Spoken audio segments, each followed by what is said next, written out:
Novel زندان عشق، تحریر سلما راجپوت، قسط نمبر 23۔ زریاب خان جو اس وقت ڈیرے پر موجود تھا، ڈیرے کے باہر گاڑیوں کی رکنے کی آواز پر طنزیہ مسکراہٹ نے اس کے چہرے کا احاطہ کیا تھا۔ وہ ہونٹوں پر طنزیہ مسکراہٹ سجائے واجد کی سمت مڑا تھا۔ اس کی مسکراہٹ کے جواب میں واجد بھی مسکرایا تھا۔ واجد سمجھ گیا تھا زریاب خان کی مسکراہٹ کے پیچھے کی وجہ۔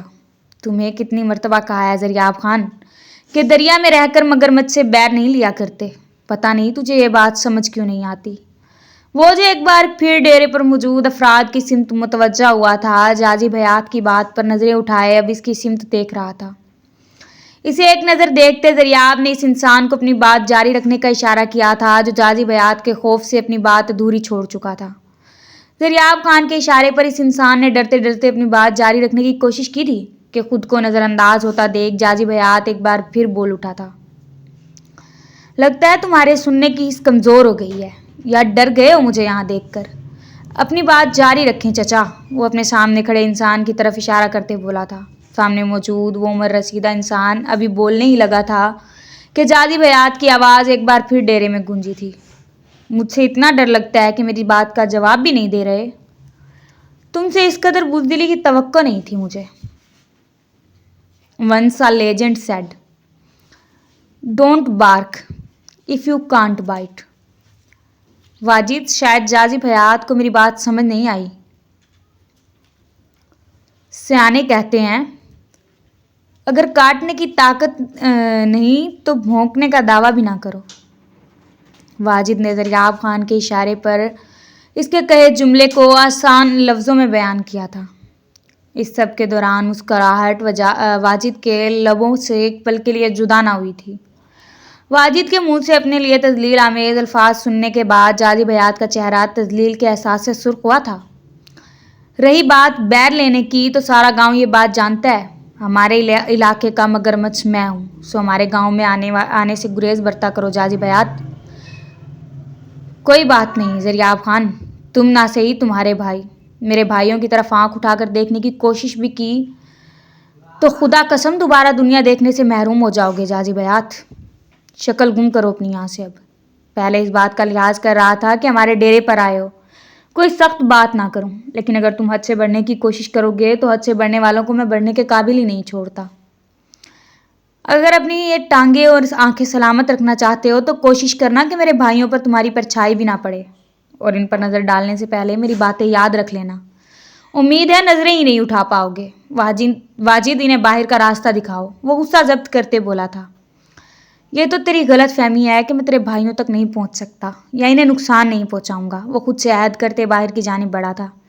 جازب اگر تیرے غلیظ قدم میرے بھائیوں کی جانب بڑھے تو خدا قسم اپنے قدموں پر چلنے کے قابل نہیں چھوڑوں گا تجھے، وہ خود سے مخاطب ہوتے وہاں موجود لوگوں کی جانب متوجہ ہوا تھا۔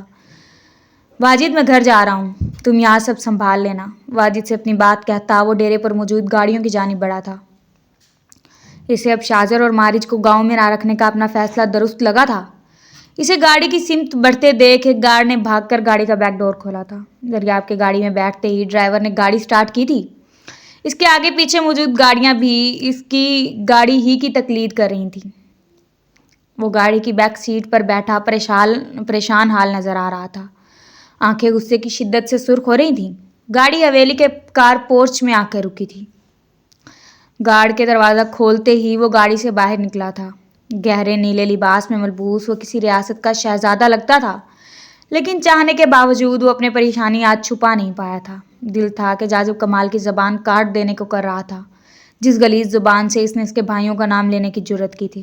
دماغ درد سے پھٹا جا رہا تھا۔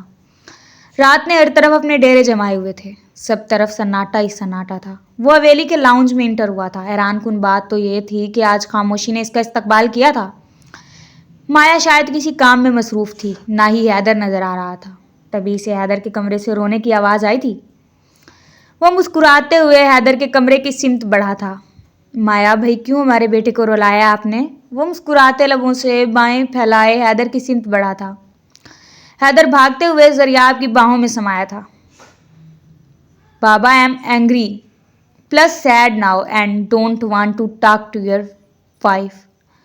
حیدر کیا کہا بیٹا آپ نے؟ وہ حیرانی سے حیدر کی سمت دیکھتے بولا تھا۔ بابا صحیح کہا ہے میں نے، اب میں آپ کی وائف سے بات نہیں کروں گا.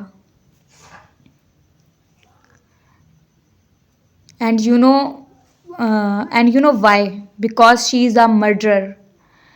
حیدر پوری بات بتاؤ, ایسے پہلیاں کیوں بجھوا رہے ہو؟ زریاب کی بات پر حیدر نے اسے ساری بات بتائی تھی. ڈیڈ, شی کلڈ مائی سن. مایا زریاب کے لیے کھانا ٹیبل پر لگانے جا چکی تھی. کھانا لگا دیا ہے, آپ پہلے کھانا کھا لیں, اس کی باتیں تو کبھی ختم نہیں ہوں گی. کھانا کھانے کے بعد وہ اپنے کمرے کی سمت بڑھا تھا. مایا نے حیدر کے کمرے کا رخ کیا تھا. زریاب نے مارج کا نمبر ڈائل کیا تھا. مارج, کیسے ہو؟ دوسری طرف سے کال پک کر لی گئی تھی. میں ٹھیک ہوں بھائی, آپ سنائیں, یہاں سب کچھ کیسا جا رہا ہے؟